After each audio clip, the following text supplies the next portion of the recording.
Diduga menjalankan klinik kecantikan ilegal selama 4 tahun, seorang perawat ditetapkan sebagai tersangka. Saat penggerebegan klinik ilegal yang beroperasi di Ciracas, Jakarta Timur ini, polisi menemukan sejumlah barang bukti berupa alat suntik dan cairan serum. Alias Y. RN yang berprofesi sebagai seorang perawat ini ditetapkan sebagai tersangka karena diduga menjalankan klinik kecantikan ilegal Jeff Mind Skincare di Ciracas, Jakarta Timur. Penggerebekan klinik kecantikan ini setelah adanya laporan 2 pelanggan yang mengalami bengkak pada bagian bibir dan payudara pasca menjalani tindakan medis di klinik milik RN. Klinik kecantikan yang dioperasikan RN sejak tahun 2017 ini tidak terdaftar. RN juga tidak memiliki ijazah seorang dokter.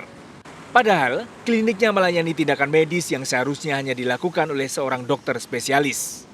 RN sebelumnya bekerja di sebuah rumah sakit. Ia mendirikan klinik kecantikan karena mengetahui teknik perawatan kecantikan dan jalur pemesanan obat.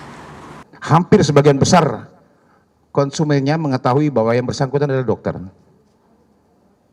Ya. Padahal sama sekali tidak memiliki ijazah kedokteran.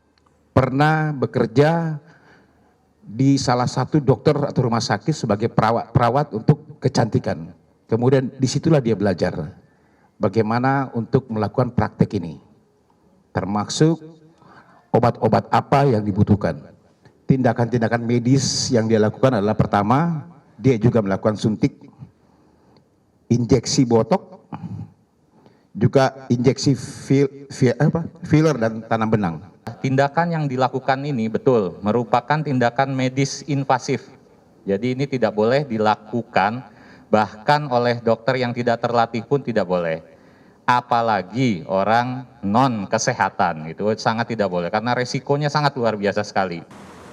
Selama beroperasi, klinik kecantikan yang dijalankan RN gencar beroperasi melalui media sosial. Setiap bulan dapat melayani hingga 100 pelanggan. Dengan tarif layanan bervariasi, mulai dari 2,5 juta hingga 9,5 juta rupiah. RN dijerat pasal berlapis tentang praktek kedokteran dengan ancaman hukuman 5 tahun penjara dan denda 150 juta rupiah. Masyarakat diminta waspada dengan aneka penawaran perawatan kecantikan. Selalu perhatikan legalitas klinik untuk menghindari resiko terjadinya malapraktek. Dari Jakarta, Nadia Valeri, Agus Dwi Prasetyo, dan Yudi Permana melaporkan.